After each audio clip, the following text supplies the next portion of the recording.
All right. So, haven't looked at this hive in a while. There's no activity because it's cloudy. But it definitely needs a honey super because, well, they haven't had one. And black locust is about to flower here in northern New Jersey. So I just wanted to show you maybe what more bees look like. Bees on the inner cover. If the bees are like that on the inner cover with a little bit of white wax here. So this white wax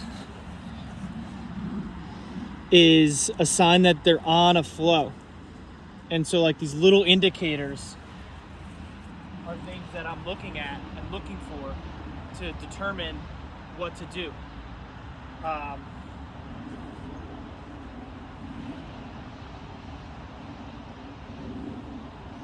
so I see brood. I can look down and I can see capped brood. I have plenty of videos and photos of capped brood, and I'd recommend flipping through that and learning what is capped brood. What am I talking about when I look like that? Because I don't want to open up this hive. I don't want to open up a frame. That'll heat out and disturb them. So giving them that right there on the top. If it was a nice day, I might even sandwich it right in the middle. So I would like really tease them, get them into that box.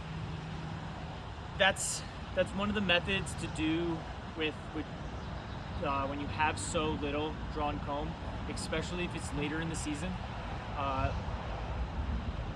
If you're a new beekeeper and you're also started your bottom and top two deeps of equipment as foundation, you're probably not ready for a super yet, even if you're feeding. So you're probably fine, and that's a one thing to be looking at. What else do I have? What else do I have to add?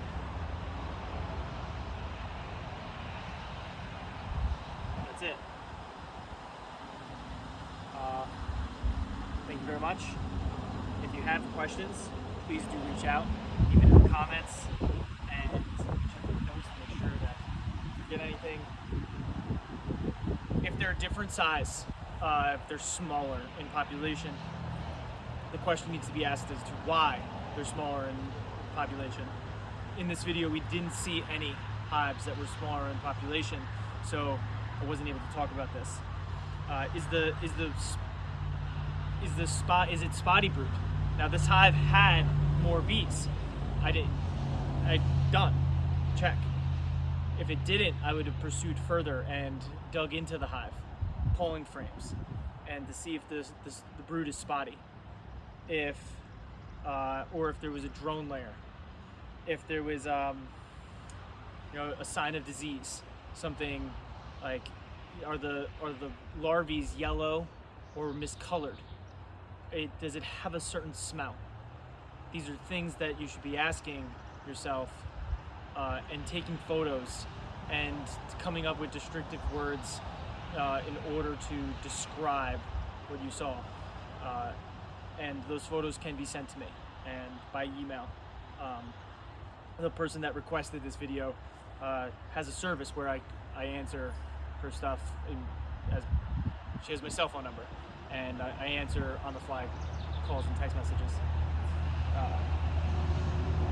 It's actually funny.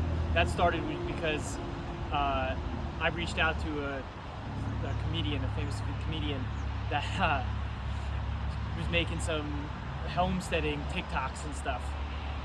And I was like, listen, dude, why don't I get you bees? I'll sell you bees, and I'll make videos for you so you sound like you know what you're doing. But it's really just me talking into your ear, like SpongeBob taking the driving test. But the logistics of that just couldn't work out, and it's actually his wife that's way more interested in the homesteading. That's why she's got goats on the way. So yeah, if there's things that are miscolored in the brood, you can take photos, use this amazing piece of technology that you have, and document it. I think that's it. Thank you so much for watching, and do subscribe. Thank you for supporting me financially. These videos are either requested and I make something for somebody.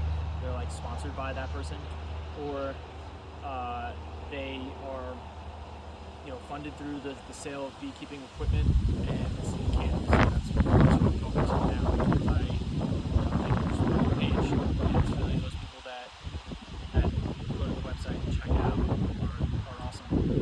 I sometimes feel like it's the I think it's the spring donor drive for WXPN, and it's Given Thursday. Go give a nickel to them also. I'm a huge fan, and I just upgraded my sustaining membership. So go ahead, make a donation to them.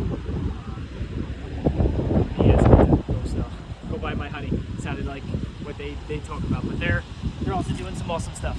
So this beekeeping business runs on WXPN. Cheers.